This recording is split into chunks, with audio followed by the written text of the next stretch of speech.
Philo Farnsworth was born on August 19, 1906, in the United States. He was the oldest of 5 children in his family. His family lived on a farm, and they did not have a lot of money.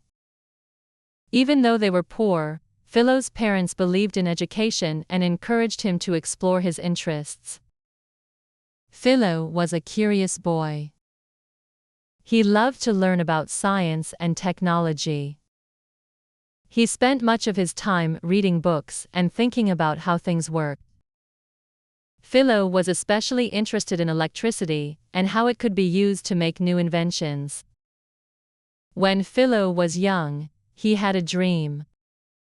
He wanted to create a machine that could send moving pictures through the air. At that time, television was still just an idea. There were no televisions in people's homes yet. People could only see moving pictures in movie theaters. Philo believed that one day, television could be as common as radios. He wanted to make this dream come true. Philo's family did not have much money, but they supported his interest in science. Philo's father gave him a small laboratory to work in. This was where Philo began to experiment and think about how he could make his dream come true. One day, when Philo was just 14 years old, he had an idea.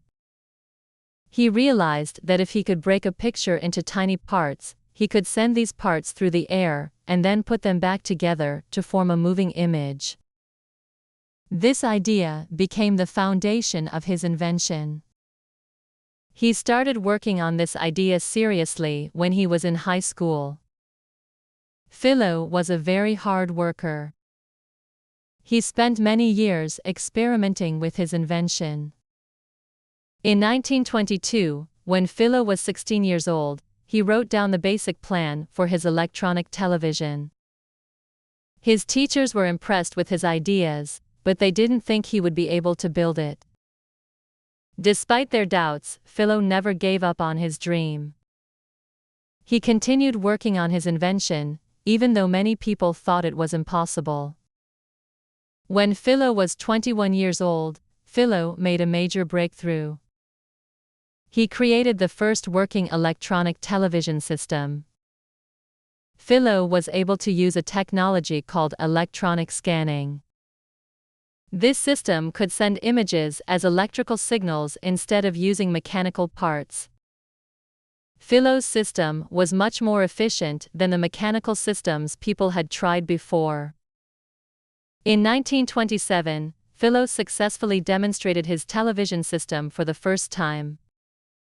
He used a machine to scan a picture, break it into small pieces, and send it to a receiver, where the picture was put back together. This was the first time in history that moving pictures were transmitted through the air in a way that people could see them clearly. Philo's invention was a huge success. People could now see moving pictures on a screen in their homes.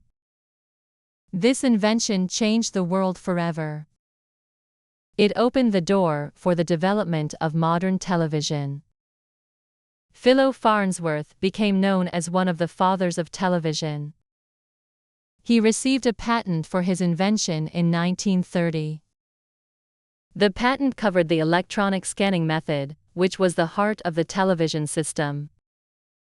Although Philo's invention was amazing, it did not come easily.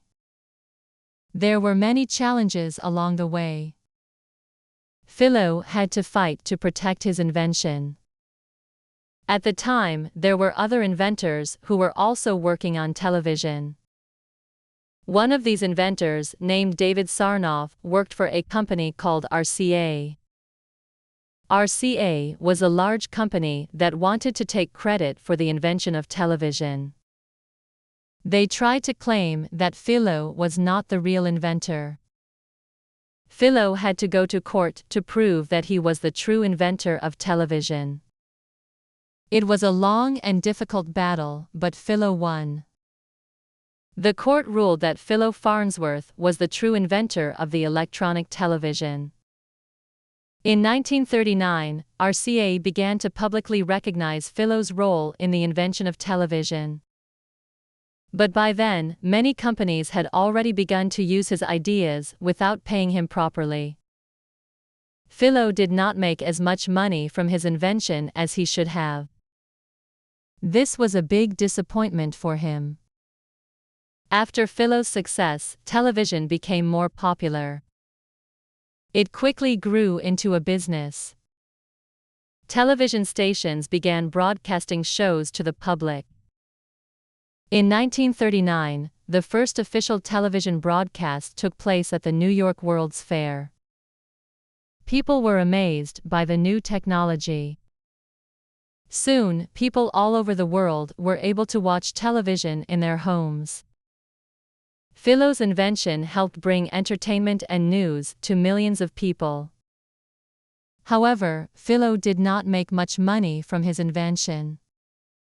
Many companies took advantage of his ideas, but Philo did not receive the rewards he deserved. He became frustrated with the television industry and decided to leave it. Philo went on to work on other inventions, but television remained his greatest achievement.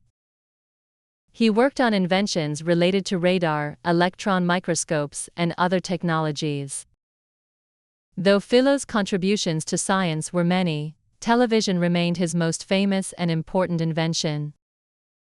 Television technology continued to improve after Philo's invention. New systems allowed for clearer pictures and color broadcasts. The invention of color television in the 1950s was another major breakthrough. However, Philo's work laid the foundation for all of these developments. Without his electronic television system, the television we know today would not exist. Philo Farnsworth passed away on March 11, 1971, at the age of 64. He never saw television become the global industry it is today, but his work made it possible. Philo's legacy lives on in every home with a television. He is remembered as one of the greatest inventors of the 20th century. His invention of the electronic television changed the world forever. It brought the world closer together and changed the way we see the world.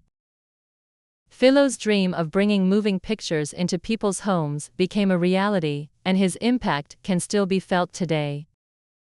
The next time you turn on your television, remember the man who made it all possible. Philo Farnsworth. A visionary who changed the world forever. The world of entertainment and communication would not be the same without him.